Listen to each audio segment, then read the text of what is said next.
Genetic engineering is a process where scientists take genes from one species and force it into the DNA of other species.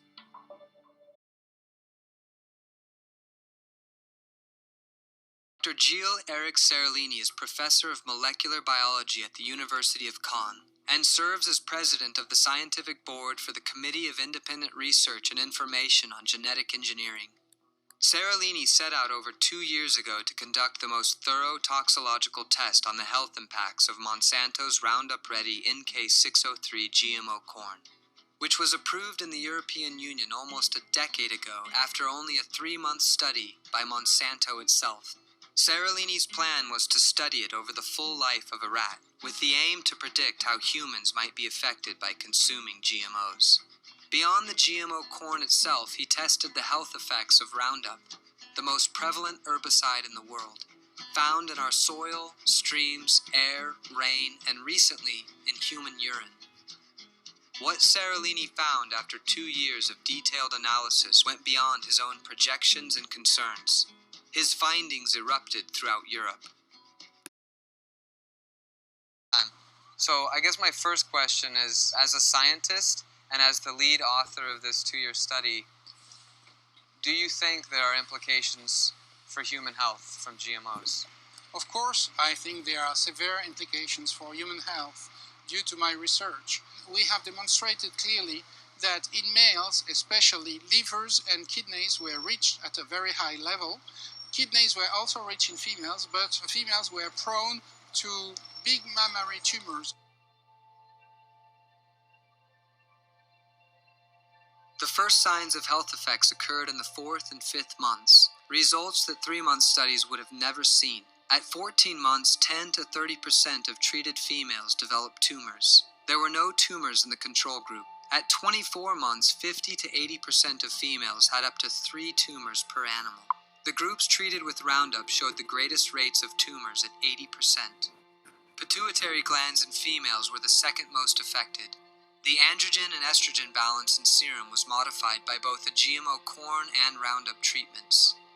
In males, the liver, hepatodigestive tract, and kidneys suffered most, and estrogen levels more than doubled in males with the highest.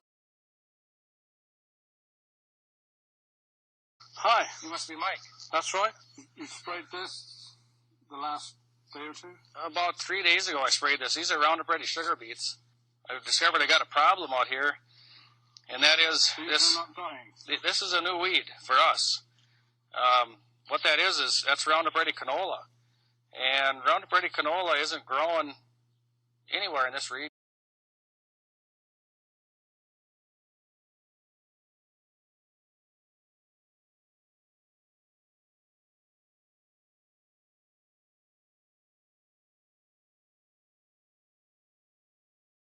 We started feeding our 2000 corn crop.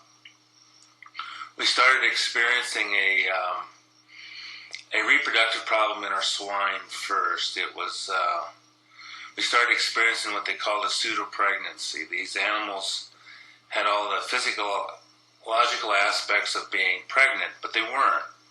And this happens occasionally out here, and it's usually there's some certain toxins that will do it. Well, we were checking for all the known problems, and we couldn't find anything.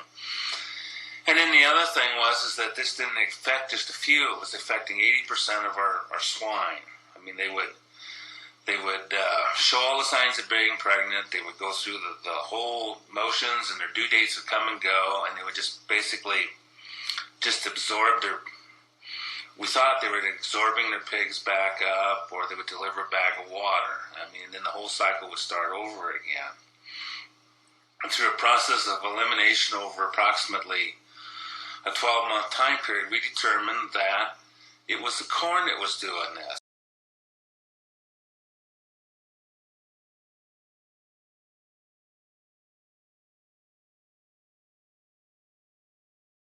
Well, first I found in the immediate county, in the immediate area here, I found 5 other farmers that were experiencing the same problem. And the genetic base, the livestock styles, production facilities were all different, except we had one common denominator. we all had the exact same corn that we were feeding these animals. And we were getting the same end result with the swine.